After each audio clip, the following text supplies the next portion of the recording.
이재명을 이겨본 유일한 필승 후보다라고 출사표를 던진 국민의힘 5선 나경원 의원 연결하겠습니다. 안녕하십니까? 여보세요? 예, 의원님 안녕하세요. 네, 안녕하세요. 안녕하십니까? 예, 좋은 아침입니다. 예, 지금 옆에 네, 김민수 좋은 대변인도 아침. 나와 있습니다. 아, 그러시군요. 아이, 지금 많이 바쁘실 텐데 오늘 일단 저희가 좀 그래도 여쭤볼 말씀이 많습니다. 8시 정도까지 쫙 한번 말씀 여쭤보려고 하는데 일단 저희 시청자 여러분들 기억하시기에 지난 겨울부터 몇 달간 탄핵 반대 운동한 모습이 이제 기억에 선할 것 같습니다. 기억에 선할 것 같은데 윤 대통령 탄핵 이후에 대선 경선 후보로 또 나오셨습니다. 어떤 계기로 출마를 또 하게 됐는지 이 부분 좀 설명 좀 부탁드릴게요. 저희가 그 겨울에 흘렸던 정말 눈물과 땀이 헛되서는 안 되겠다. 그런 마음으로 나왔습니다. 사실 뭐 아시다시피 저희가 자유민주주의 법치주의를 위한 그런 투쟁 아니었습니까? 네, 헌법 예, 가치를 지키기 위한 투쟁. 근데 이번 대통령 선거가 저는 바로 그것을 지키느냐 못 지키느냐의 선거라고 생각을 했기 때문에 네, 예. 이번에 출마하게 되었습니다. 예, 많은 분들이 이제 그 모습을 좀 기억을 하고 계시는데요. 그런데 이제 출마 하신 걸 제가 좀 다 봤는데, 그러니까 이재명을 네, 이겨본 유일한 필승 후보다라고 말씀을 하셨어요. 근데 두 분이 함께 맞붙은 적이 있으셨나요? 제가 예. 그 지난 작년 동작구 선거 때 아, 예. 이재명 후보가 본인 지역구 말고 제일 많이 온 지역구가 저희 지역구입니다. 아, 그래요? 아, 맞아요, 맞아요. 예. 여덟 번을 왔습니다. 네. 8번. 그래서 제가 아니 후보는 누구라고 했는데 저는 이 동작구 선거는 나경원 대 이재명이다 이렇게 말씀을 드렸는데요. 네, 예, 예. 정말 이재명 후보가 8번 왔을 뿐만 아니라 그때 당시에 한마디로 좌파 시민단체들을 비롯한 온갖 단체들이 다 와서 지하철 역마다 시위하고 뭐 별별 일이 다 있었습니다. 그래서 저는 그 당시에 이제 이재명 후보가 그렇게 8번씩 찾아왔지만 이겼기 때문에 제가 이재명을 이겨본 유일한 후보다 이렇게 이야기합니다. 8번을 왔었다. 그때 저도 기억이 나네요. 기사가 참 많이 나왔었는데 이재명 대표가 왜 이렇게 동작을 많이 찾느냐 하고 기사가 많이 나왔었는데 그래도 이기셨다 이렇게 말씀을 좀 하셨습니다. 그때 기억이 좀 생생하네요. 이번에 예. 제가 후보가 될 것 같습니다. 아, 이번에 후보가 될 것 같다. 제가 예. 앞으로의 적을 알고 네, 예, 예. 예상하고 그렇게 또 말씀을 하셨고 그다음에 저는 이 부분이 좀 기억에 남더라고요. 이번 대선은 체제 전쟁이다. 체제 전쟁이라는 말씀을 하시면서 의회 정치의 경험을 또 강점으로 내세우셨어요. 그런데 일단 체제 전쟁에 대한 부분, 그다음에 두 번째로 의회 정치 경험이 많은 게 이번 대선에서 왜 중요하다고 생각을 하시는지 그것도 설명 좀 부탁드릴게요. 예.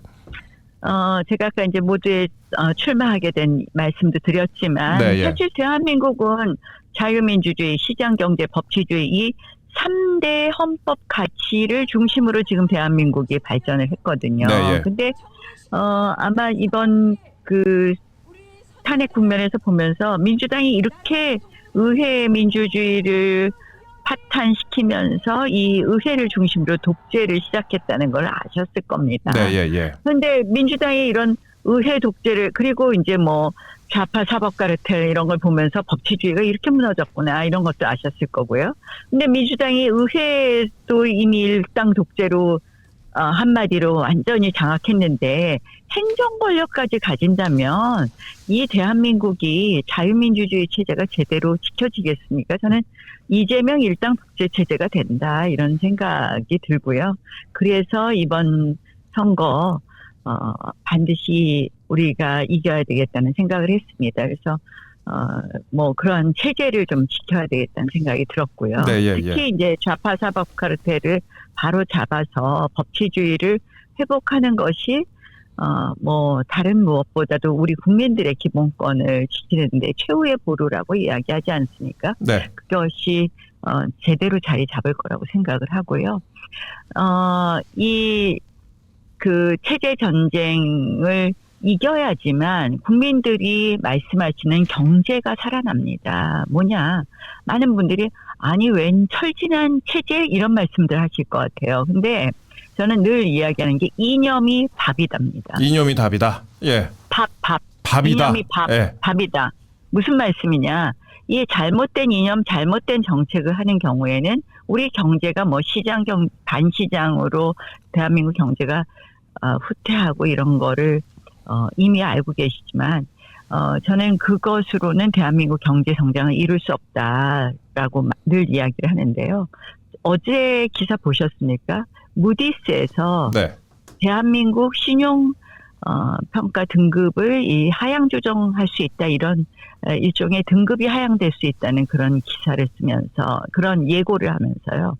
무디스에서 뭐라고 말을 했냐면 유력 대선 주자인 이재명 후보의 기본소득에 대한 공약에 대한 우려를 얘기했습니다. 기본소득 탓에 글로벌 신용등급 하향 경고. 예. 네, 그렇습니다. 그러니까 그 기본소득이 결국은 재정에 엄청난 부담이 될 것이고, 그것이 대한민국 국가 부채를 높일 것이다. 뭐 이런 블라블라 하면서 결국은 뭐 전국의 불안정도 이야기했지만, 아니 유력 대선 주자의 기본소득에 대한 얘기를 집어서 얘기했습니다. 그건 결국은 이념이 밥이다랑 똑같은 이야기입니다. 그래서 저는 이 체제 전쟁을 해야 되는 이유는 바로 지금까지 온 대한민국이 지금 안 그래도 저성장의 늪에 빠져 있는데 여기서 한 단계 도약하느냐 마느냐는 이번에 저희가 정말 이 헌법 가치를 중시하는 후보를 선택하지 않고서는 대한민국 미래가 없다. 그래서 이념이 결국 우리 대한민국을 바치는 이 축을 만드는 것은 물론이고 그것을 바탕으로 한 대한민국의 재도약, 재성장을 만들 수 있다, 이런 확신이 있고요. 두 번째 이제 의회 경험을 제가 강조한 것은 제가 이제 출마를 고민했습니다. 이거 체제 전쟁인데 이걸 진짜 잘해야 되는데 근데 이 전쟁이 어디서 벌어지나 한번 생각해 보십시오. 네, 예. 이번에 탄핵 과정에서도 지켜보셨지만 민주당이 의회의 일당이 되면서 의회의 권한을 갖고 국정을 완전히 마비시킨 데부터 출발을 했습니다. 그러니까 한마디로 이 민주당의 의회를 중심으로 한 이 독재 체제, 의회를 중심으로 한 이 국정 마비를 막아내야 되는데요. 그러려면 역시 의회 경험이 충분하고 의회를 잘 아는 사람이 이번 대권에 간다면 이 부분을 뭐 협조받을 건 협조받고 정말 싸워야 될 건 싸우면서 이 나라를 이끌고 갈 수 있지 않겠느냐. 그래서 저는 의회 경험이 너무 중요하겠다라는 생각을 다시 한번 하게 되었고 그것이 제가 출마하게 된 가장 중요한 요인 중에 하나가 되었습니다. 출마의 변에 대해서 일단 말씀하셨습니다. 의회 경험에 대해서 좀 강조를 많이 하셨는데 일단 오선 의원이시니까. 그런데 이제 지금 보면 이제 탄핵 반대파로 분류가 되셨잖아요. 예전에 이제 활동도 많이 하셨고 그다음에 저희가 영상으로 좀 보여드렸는데 같은 탄핵 반대 입장이었던 김문수 전 장관이나 홍준표 전 대구시장과 지지층이 겹친다라는 그런 평가가 나오는데 두 분과의 좀 차별점이 있다면 이 부분은 무엇이라고 보십니까? 홍준표 시장님은 뭐 반대파긴 반대파신데 항상 자유롭게 말씀 좀 하셨죠. 네. 저는 이 민주당하고 이재명의 민주당이나 직전에 문재인의 민주당과 직접 싸워본 사람은 나경원밖에 없다. 이렇게 말씀드리고 싶습니다. 네. 전부 밖에 계셨거든요. 그래서 이 민주당과 싸워본 사람이라는 점에 차별점이 있다고 말씀을 드릴 수 있고요. 또 뭐 아무래도 이 제가 말씀드린 것처럼 이 정치를 잘 알아야지 이번 이 국회와 정치를 잘 알아야지 이러한 난국을 극복할 텐데 네, 예. 역시 국회와 정치에 있어서는 나경원을 따라갈 사람이 없지 않나. 왜냐하면 우리 당을 또 하나로 또 이끌어가야 되잖아요. 근데 두 분 다 이제 뭐 사실은 뭐 어떤 분은 탈당한 경험도 있고 뭐 무소속하신 경험도 있고 그런데 저는 한 번도 당을 떠나지 않았습니다. 네. 당이 어려울 때 뭐 당이 저를 공천에 안 주고 저를 박대했을 때도 묵묵하게 당을 지켰습니다. 그래서 그런 점에 있어서 차이가 있지 않나 이렇게 생각을 합니다. 의회 경험하고 그다음에 탈당한 적 없다라는 거를 많은 분들이 좀 기억하실 것 같은데 지금 잘 보니까 김문수 전 장관하고 함께 이 동작구의 패스트푸드 가게에서 간담회를 갖기도 하셨습니다. 연대하는 모습을 좀 보이기도 했는데 제가 데이터로 좀 보니까 이게 의원님께 일단 어떤 시너지 효과가 있을지 첫 번째로요. 그리고 또 두 번째로 어제 발표된 리얼미터 여론조사에서는 김문수 전 장관의 지지율이 좀 줄고 한덕수 대행이 전체 3위로 또 등장을 했습니다. 그 여론조사 공정 결과에서는 또 법여권 1위를 한덕수 대행이 차지하기도 했었는데 그러니까 이제 김문수 전 장관과의 그런 연대 같은 게 혹시나 그 의원님께 어떠한 시너지가 있을지 이런 부분 좀 여쭤볼게요. 저는 사실은 저하고 큰 뜻을 같이 하시는 후보들하고는 늘 같이 할 생각이 있습니다. 그래서 보니까 김문수 후보의 경우에도 처음 이제 막 출마하셔서 이렇게 청년들과의 대화나 이런 일정을 잡기 어려우시지 않을까 이런 생각이 들어서 제가 이 중앙대학교가 또 상징하는 바가 있잖아요. 이제 저희 지역이고 네. 그래서 제가 원래 이제 중앙대학교 학생들하고 자주 대화를 하는데요. 이번에 출마하면서 첫 일정에 대한 고민을 했습니다. 네. 저는 지금 가장 힘든 세대가 바로 청년 세대라고 생각을 합니다. 그래서 청년 세대와의 대화를 제일 먼저 해야 되겠다라는 생각을 했고 제가 이제 청년들하고 대화하는 이렇게 자리를 마련하면서 이왕이면 김문수 후보도 같이 들으시면 좋겠다 해서 제가 초청했습니다. 혹시나 근데 김문수 전 장관 때문에 본인이 이렇게 약간 기사가 좀 덜 나온다거나 밀린다거나 이런 생각은 안 해보셨어요? 아니, 안 밀렸던 것 같은데요. 안 밀렸던 것 같아요. 예. 근데 기본적으로는 우리 당의 이 파이를 키워야 된다. 파이를 키워야 된다. 예. 우리 당의 영역을 확장해야 된다는 생각으로 또 다른 후보들도 원하시면 그렇게 많이 하려고 그러고 있습니다. 저희가 이제 나경원 후보님을 모시고 이렇게 대화를 나누고 있는데 그런데 이제 요즘에 한덕수 대행 얘기가 많이 나오는 건 어쩔 수가 없는 것 같아요. 한덕수 대행 등장한 이후에 국힘 경선에 이제 흥행이나 국힘 후보들의 파이가 좀 줄어드는 거 아니냐 이런 관측이 좀 많이 나오는 게 현실인 것 같습니다. 특히 이제 의원 중에 54명이 출마에 서명했다 이렇게 알려지기도 했는데 경선을 어떻게 좀 흥행시켜야 할지 이 부분도 좀 말씀 좀 여쭤볼게요. 의원님들의 절박함도 알고 저도 또 그런 절박함에서 출발을 했습니다. 이제 우리가 이길 수 있다면 무엇이라도 하자 이런 이야기들인데 저는 사실 우리 당의 가장 큰 문제점 중에 하나가 기승전 용병입니다. 기승전 용병. 예. 지난번에도 이제 다들 또 그런 분들이 장점은 있으신데 제가 이제 이번에는 정말 정치를 하신 분이 하셔야 되겠다는 생각도 많이 했어요. 그래서 네. 어쨌든 앞으로 우리 경선은 경선대로 할 것이고요.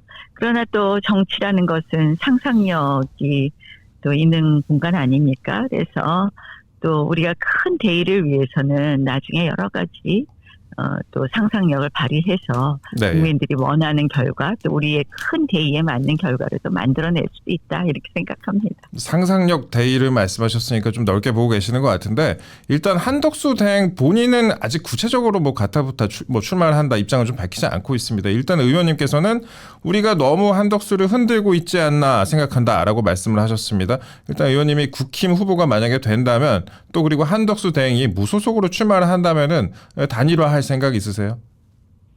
그러니까 정치는 상상의 영역이니까요. 네.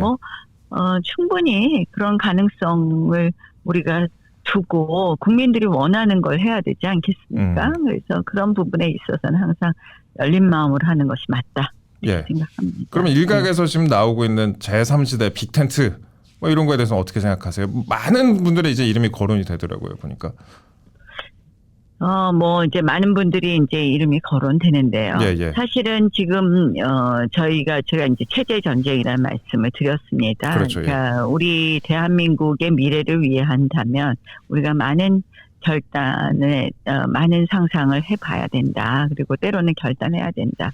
이런 정도로 말씀드리겠습니다. 말씀을 좀 아끼셨는데 일단은 좀 열어두신 것 같은데요. 일단 근데 제가 왜 이런 말씀을 드리냐면은 일단 한동훈 전 대표하고는 또 당 안에 있는 분이긴 한데 SNS로 설전을 벌이시기도 하셨더라고요. 일단 한동훈 후보만큼은 반드시 이겨야겠다라고 생각했다 이렇게 말씀을 하셨는데 또 이제 한동훈 전 대표 쪽에서도 또 반박을 했습니다. 이거 좀 어떻게 보셨는지. 일단 사진을 올리면서 기득권 연명 말고 국민 승리합시다. 통진당 담지는 말아야죠라고 한동훈 전 대표 얘기를 했고 이거에 대해서 또 의원님이 또 재반박을 하셨어요. 예. 네. 결국은 한동훈 대표가 이제 이 민주당의 내란몰이 탄핵 부분에 있어서 공조해준 덕이 많이 있지 않습니까? 지금 현실이 이것이 결국 민주당과 진보당이 바라는 결과 아니겠습니까? 조기 대선이. 그래서 그런 부분을 생각하지 못하고 그렇게 어떻게 보면은 짧은 생각으로 그 내란무리 선동의 앞장선 부분에 대해서 굉장히 안타깝게 생각을 합니다. 그리고 그런 SNS 제가 일일이 반박하는 건 그렇고요. 네. 좀 우리 한동훈 대표가 보면은 전 대표가 보면 좀 공감 능력이 부족한 거 아닌가 이런 생각도 해봤어요. 공감 능력이 부족하다. 예. 구태여 이렇게 말을 자꾸 많이 하면 말이 되는데 구태여 예전 박근혜 전 대통령님 사진까지 올리고 그러나 그런 생각을 해봤습니다. 구태여 박근혜 전 대통령 사진까지 올리고 그러냐 이렇게 생각을 했다고 말씀하셨는데 제가 왜 이런 질문을 드리냐면은 예전에 전당대회 때 생각이 나요. 지난해 전당대회 때 그 패스트트랙 공소 취소 부탁 논란 등을 놓고 당시 한동훈 후보와 격돌한 적이 있으셨어요. 두 분이. 근데 그때 스튜디오에서는 제가 기억하기로 후보님이 감정을 완전히 보이진 않았는데 녹화 끝나고는 좀 우셨다고 제가 얘기를 들었습니다. 그래갖고 전당대회 이후에 두 분의 관계 혹시 전화 서로 하신 적이 있는지 전화 온 적이 있는지 그런 것도 좀 말씀 좀 여쭤볼게요.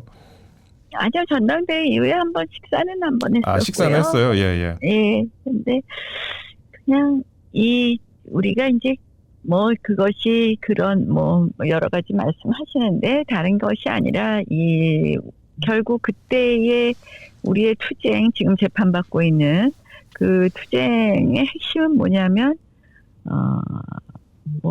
공수처 설치하지 말라는 거 아니었습니까? 예. 그때 공수처하고 연동형 비례제에 반대한 거였거든요. 근데 공수처는 아시다시피 지금 이번에 얼마나 그 대통령을 괴롭히는데 큰 효자 노릇을 했으니까 정말 제가 말한 대로 특정 정치 세력의 하명수사처가 된 거예요. 네. 근데 그때 그 공수처 설치하지 말자 그랬던 그 투쟁인데 저희의 그 투쟁을 폄훼한다는 점에서 굉장히 마음이 아팠습니다. 네. 그러면은 이번에 국힘 경선 과정에서 토론회도 한다고 하시는데 보니까 미디어데이 그다음에 조별 토론도 한다고 하는데 이 사람과 맞붙고 싶다 이런 분 있으세요? 혹시 이것도 혹시 한동훈 전 대표?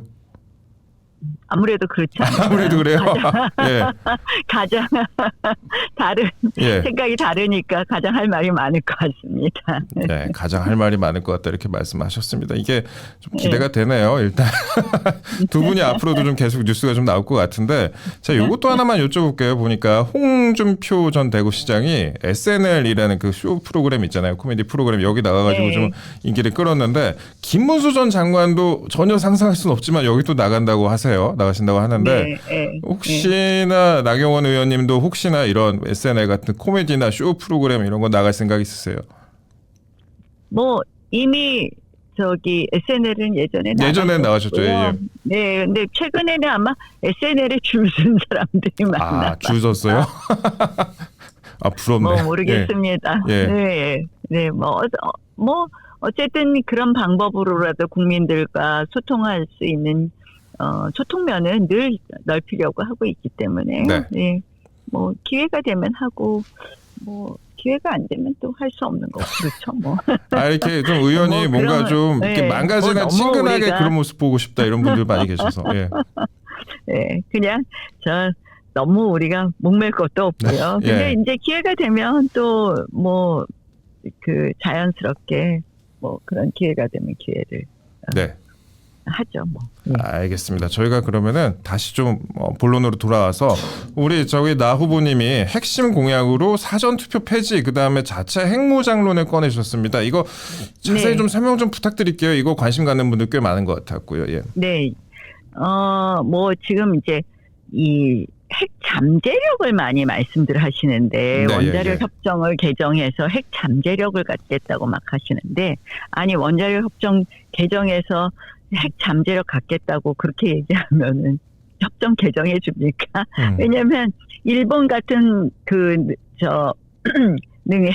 그 원자력을 이용할 수 있는 그런 식의 일본 정도 수준으로 개정을 하자 이게 주장인데요. 네, 예. 일본은 핵무기 개발 안 한다, 핵 개발하지 않는다라는 것을 약속하고 받은 협정입니다. 그래서 그렇게 개정해서 핵잠재를 얘기하면은 잘 안 되고요. 저는 이 부분은 미국하고 제대로 이야기해야 된다고 생각을 합니다. 네, 우리가 핵을 무장하겠다는 것은 북핵 폐기를 위한 핵무장입니다. 그래서 저는 이미 준비가 다 되어 있다. 그래서 1년 이내에 핵무장하겠다라는 말씀을 드렸고요. 그것은 반드시 전제 조건이 미국과의 협상 하에서입니다. 그래서 우리의 핵을 갖는 이유는 북핵 폐기를 위한 거라는 말씀이고요. 네. 또 하나 말씀 주신 것이 사전투표, 예. 사전투표 폐지 말씀하셨죠. 사전투표 폐지는 이렇습니다. 이미 이 사전투표 및 그 선거 관리에 대한 불신이 굉장히 높아져 있습니다. 이거는 국민 갈등의 요인이 되고 있고 실제로 여러 가지 허점들이 보이고 있습니다. 그래서 저는 이러한 국민 통합 갈등을 불식시키고 국민을 통합시키는 측면에서도 사전투표를 폐지해야 될 뿐만 아니라 실질적으로 우리 선거법상 선거운동 기간은 13일로 정해져 있습니다. 근데 사전투표를 50% 이상 한다면 실질적으로 선거운동 기간이 보장이 안 되는 거죠. 네, 예. 그렇지 않겠습니까? 네. 그래서 그런 측면에서도 사전투표는 폐지하는 것이 맞다라고 생각을 하고요. 단계적 폐지를 이렇게 준비하고 있다는 말씀드리겠습니다. 네, 사전투표에 대해서 많은 분들이 좀 관심 가지시는 것 같아요. 그리고 제가 댓글을 좀 보니까 좀 이런 분들이 계세요. 그러니까 나경원 후보님은 지지를 하는데 이번에 그 지는 거 아니냐 약간 좀 뭐라 그럴까요? 자조적으로 생각하시는 분들도 많이 계시는데 그런 지지자들께도 좀 한 말씀 좀 부탁 좀 드릴게요. 예. 네, 우리 패배주의에 갇히면 안 됩니다. 정말 저는 제일 나쁜 게 패배주의라고 생각을 하는데요. 지금은 이 죽느냐 사느냐의 문제이기 때문에 절실함을 갖고 함께 모여서 그 이재명 대표가 가져올 대한민국을 생각하면 모두들 이 공포의 대한민국이라고 생각하지 않습니까? 예, 예. 그래서 같이 좀 마음 모아서 함께 이길 방법을 강구하시면 어떨까 이런 생각을 합니다. 제가 오늘 아침에 이제 인스타에 막 올리는데요. 이재명 대표에 대해서 드럼통이라는 얘기 들으셨나 모르겠습니까? 그러니까 예. 정말 그만큼 이재명 대표 주변에는 아시잖아요. 재판과 관련된 사건과 관련된 사람들이 한 7명이 정말 극단적 선택을 했죠. 이런 걸 보면 굉장히 무서워요. 그래서 왜 그분들은 그렇게 됐을까? 그냥 뭐라고 단정은 못하지만 참 이상한 일이지 않습니까? 이런 걸 보면서 다들 이재명 대표는 또 권력은 잔인하게 써야 된다 이런 그렇죠. 말씀도 예, 예. 했습니다. 그래서 우리가 할 수 있는 방법은 다 찾아봐야 되겠다. 그리고 한 분의 국민이라도 더 설득해야 된다. 그 이재명 대표의 민주당, 이재명 후보의 민주당이 가져올 그 폐해, 의회 권력을 다 가지고 있는데 이제 대통령까지 된다면 지금까지는 대통령의 거부권으로 반헌법적인 법안들 막아냈었습니다. 근데 정말 한 달 안에 대한민국 체제를 흔들 법안들 모두 통과시킬 수 있다고 생각합니다. 예, 그럼 저희 마지막으로요.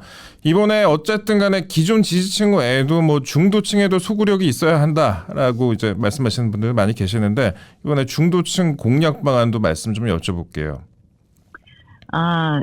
저는 공약이 국민 퍼스트, 국익 퍼스트입니다. 결국 중도층이라는 분들은 사실 이제 특정하게 어떻게 보면 결정을 잘 안 하신 분이다. 어떤 정당에 특별히 마음을 두고 계시지 않는 분들이라고 말씀드리고 그분들에게는 가장 중요한 게 어떤 당의 공약과 정책이 내 삶에 도움이 될까, 우리 대한민국에 도움이 될까 이것이 가장 그 주요한 판단 기준이라고 생각을 합니다. 그래서 제가 국민 퍼스트라고 이야기하고 국익 퍼스트라고 한 것이 결국 중도층 확장을 위한 그분들이 결정하기 좋은 그런 정책 방향을 제시하는 그런 틀에서 시작했다는 말씀을 드리고요. 최근에 저는 이제 그 동작구에서 선거할 때 좀 그런 걸 느꼈는데요. 결국 그분들에게 꼭 필요한 맞춤형 정책을 제대로 드리면 다들 좋아하시더라고요. 네, 예. 그래서 많이 준비하고 있고 예컨대 이런 겁니다. 저는 이제 G5 강국을 가기 위한 145 프로젝트도 내세웠습니다. 잠재 성장률 1% 예, 예. 증가 4만 불 소득 그리고 G5 강국 그를 위한 여러 가지 정책이 필요하지 않습니까? 노동개혁, 연금개혁부터 시작해서 얘기를 많이 하는데 그중에서 제가 핵심적으로 또 생각하는 국민 퍼스트 중에서 하나가 제가 외국인 근로자 차등임금 도입입니다. 예. 한마디로 지금 우리 국민들이 하지 않는 노동 분야 중에서 많은 부분을 외국인이 담당하는 분야가 있습니다. 그리고 그것이 결국은 우리의 그 임금이 높은 수준이 아니라 조금 낮추기만 해도 생산성이 높아지는 것이고 그것이 결국 국민들의 삶의 질의 개선에 도움이 된다고 생각을 합니다. 그래서 우리 대한민국이 외국인 노동자 천국의 나라 아니겠습니까? 가장 우리가 ILO 협약 111호에 가입이 되어서 외국인 노동자 임금을 차별하지 못하게 되어 있는데 일본만 해도 가입되어 있지 않습니다. 예. 그래서 ILO 협약 111호 탈퇴가 제 메인 공약이고 그렇게 되면 저는 99만 원 가사도우미와 99만 원 간병인 시대도 열 수 있다. 또 중소도시의 여러 가지 외국인 노동자들의 노동력을 이용하는 중소기업의 경쟁력도 높아질 것이다. 이렇게 말씀드릴 수 있습니다. 알겠습니다. 그것이 바로 국민 퍼스트 아닐까요? 네, 국민 퍼스트 말씀하셨습니다. 저희 지금까지 나경원 후보님과 함께 했는데 저희 다음에 이제 1차 경선 통과 후에 또 한번 모실게요. 그래가지고 그때는 스튜디오로 한번 모시겠습니다. 그리고 저희 지금까지 제 옆에 그 캠프에 있는 김민수 대변인도 함께했습니다. 두 분 인사 한번 하세요. 그래도 아이고 반갑습니다. 수고하세요. 네, 화이팅. 예, 알겠습니다. 고맙습니다. 네, 의원님 감사합니다. 네.